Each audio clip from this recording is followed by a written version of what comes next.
Bonjour à tous, je vous fais cette petite vidéo par rapport à la nouvelle lune qui va se jouer demain dans le signe de la Vierge.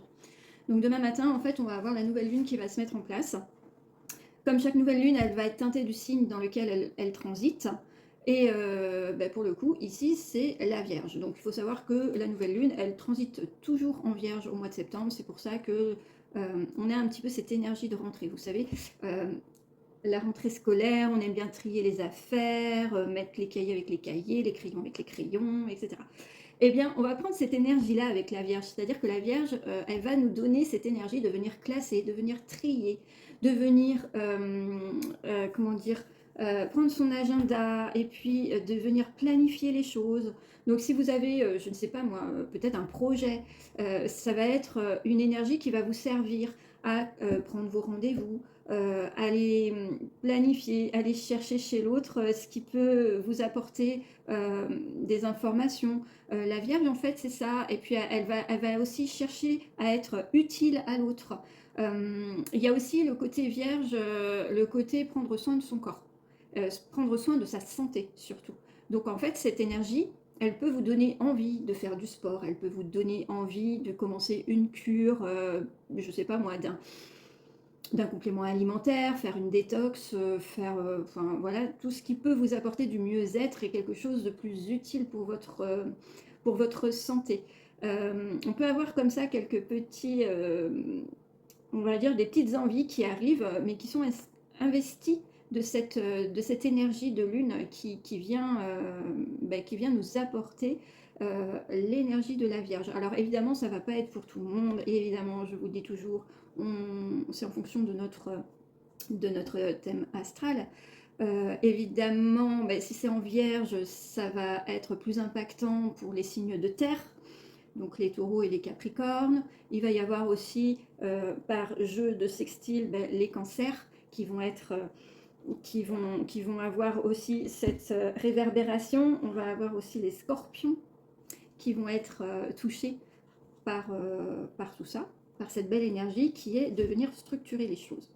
Après, quand on a une nouvelle lune, enfin quand on a une lune, ce qu'il faut voir aussi, ce qu'il faut regarder, c'est la façon dont la lune est aspectée. C'est-à-dire quels aspects il se crée dans le ciel qui pourraient venir modifier, perturber l'énergie de la lune à l'état pur. Donc l'énergie de la lune à l'état pur, la nouvelle lune à l'état pur, c'est tout ce que je viens de vous dire, tout ce que je viens de vous lister. Mais il faut savoir que la lune, là, elle va être en opposition à Saturne. Et Saturne, il est en mode rétrograde chez les poissons. C'est ce qui fait qu'en ce moment, les poissons, c'est pas terrible pour vous. Ça, c'est une autre histoire, mais en tout cas, là, Saturne va être vraiment, alors pas exactement en face, mais il va y avoir quand même une opposition entre cette Lune et Saturne. Et Saturne, en fait, il représente, lui, les restrictions, il représente les limites, il représente les épreuves, il représente aussi le temps. Et en fait, Saturne en poisson, on va être dans le ressenti, dans l'imaginaire, c'est-à-dire qu'il va apporter, on va dire, des limites à notre imaginaire, à notre projection, et il va venir poser des bases de réalité dans l'imaginaire. Alors c'est un petit peu difficile à comprendre, mais en fait, c'est comme si vous vous projetiez, et Saturne était là pour que vous ne vous projetiez pas trop loin. Alors on peut voir ça comme quelque chose de dérangeant. Moi je ne trouve pas que ce soit dérangeant parce que finalement Saturne dans cette position-là, il va nous apporter un peu de réalisme dans ce qu'on peut espérer. C'est-à-dire que si on a un projet, peut-être on peut s'envoler dans des choses qui seraient peut-être irréalisables. Et puis Saturne en poisson, eh bien, il vient mettre des clivages au niveau de nos rêves. Et il va nous inviter à rester dans la réalité et à ne pas être trop... à ne pas trop espérer pour être déçu au final. Là, en fait, dès le départ, Saturne, il va être là pour fixer un cadre et dire attention, le projet, il est sans doute viable, ce que tu envisages, c'est sans doute ça, mais il va peut-être falloir modifier certaines choses, ajourner certaines choses, enfin voilà. On peut, par exemple, je sais pas moi, je peux vous donner un exemple, par exemple, de ce que pourrait représenter Saturne. Saturne, ça peut représenter une autorité ou sur votre lieu de travail, quelqu'un qui sera au-dessus de vous et qui devra valider votre travail.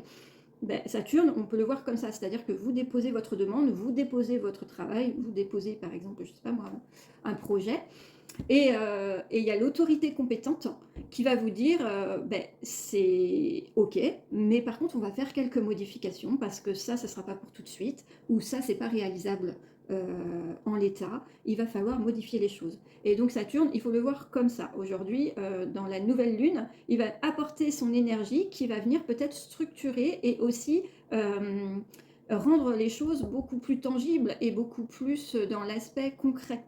Donc c'est pas forcément une mauvaise chose.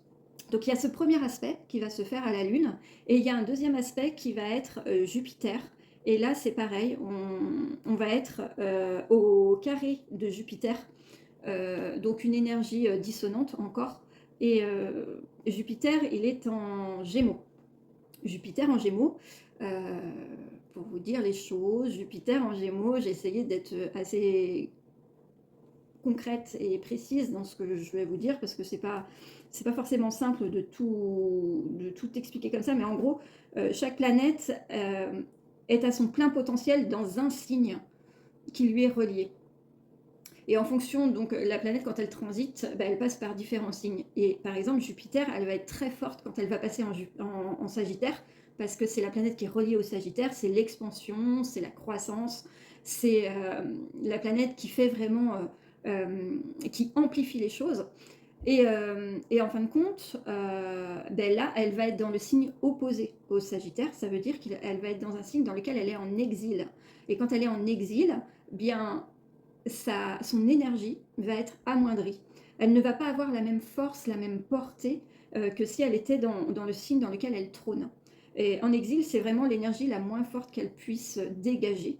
Et donc là, elle est en Gémeaux. Et en fait, Jupiter, quand elle est en Gémeaux, elle ne nous parle pas forcément d'expansion, elle ne nous parle pas forcément de toucher le financier, elle ne nous parle pas de venir amplifier les choses, elle nous parle de venir nous aligner avec nous-mêmes.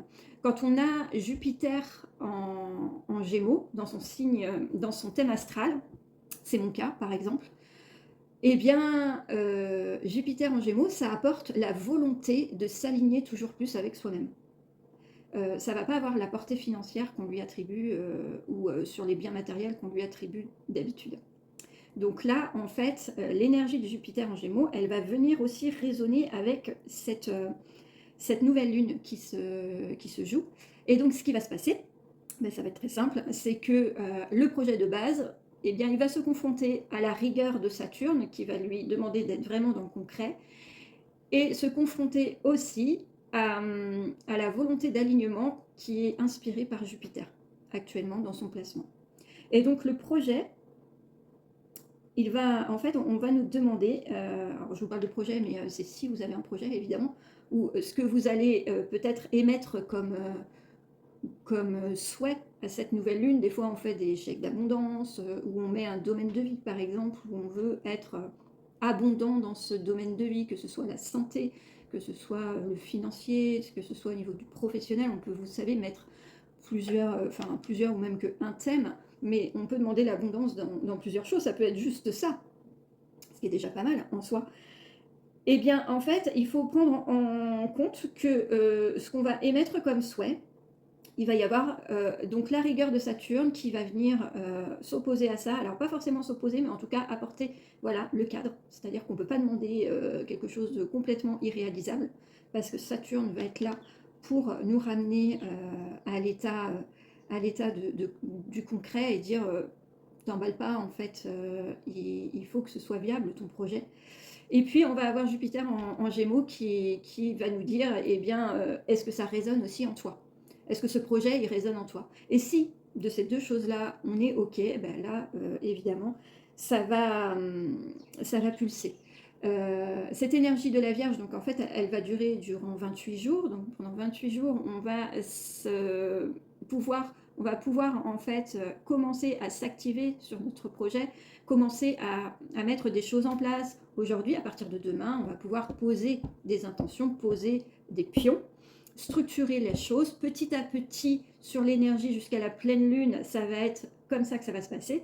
Après, la pleine lune va apporter autre chose et ça, on le verra au moment de la pleine lune, dans 14 jours.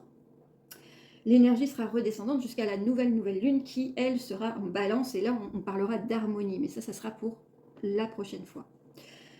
Voilà tout ce que je pouvais vous dire sur cette énergie de nouvelle lune. Je poste beaucoup aujourd'hui, c'était pas prévu du tout et je me suis dit mais pourquoi je poste énormément comme ça aujourd'hui? Alors certes j'ai le temps aujourd'hui, j'ai pas de rendez-vous, voilà, je suis off, certes, mais je pourrais m'employer à autre chose. Et puis du coup j'ai regardé l'éphéméride par rapport à mon thème astral et tout est ok, tout est absolument normal. Je poste beaucoup parce qu'en fait ma Mercure est au sextile de mon soleil. Donc, vous prenez peut-être pas ce que ça veut dire, mais en gros, ça veut dire que je suis en train de communiquer. Les deux énergies, mon énergie de communication et mon énergie de ce que je suis moi vraiment avec mon soleil, eh bien, je suis en train de communiquer sur tout ce qui me fait du bien en fait, tout ce qui me... je vais vous montrer quelque chose parce que là, c'est très fort. Je viens de mélanger un oracle. Je viens de mélanger un oracle parce que je voulais vous tirer une carte. Et regardez, donc je l'ai mélangé et je l'ai étalé. Regardez ce que ça donne. Donc je l'ai étalé, je l'ai étalé, je l'ai étalé. Et voilà. Il y a une carte qui est à l'envers, donc je vais la prendre. Parce que je pense que c'est celle-ci. Et on nous parle de solitude. On nous parle de venir chercher en nous les choses et de ne pas prendre la solitude comme quelque chose... de ne pas prendre la solitude comme une punition, mais plutôt de se relier à la lune, parce que cette lune nous demande effectivement de venir nous sonder à l'intérieur et de venir créer quelque chose. Quand on parle de projet, eh bien on va venir là créer quelque chose qui nous ressemble à nous, c'est-à-dire pas quelque chose pour être en phase avec la société, pas quelque chose pour rentrer dans une case, pas quelque chose... je suis désolée, il y a du bruit, c'est mon chat qui gratte à la fenêtre. Pas quelque chose pour rentrer dans une case ou pas quelque chose pour faire comme tout le monde, mais quelque chose qui nous ressemble. Il faut que dans ce projet, il y ait un sens, il y ait quelque chose de nous. Et en fait, il n'y a qu'à travers cette solitude, ce chiffre 19 qui va parler à certaines personnes, je le sais, il n'y a qu'à travers cette solitude que l'on va réussir à créer quelque chose qui est véritablement nous. Ok ?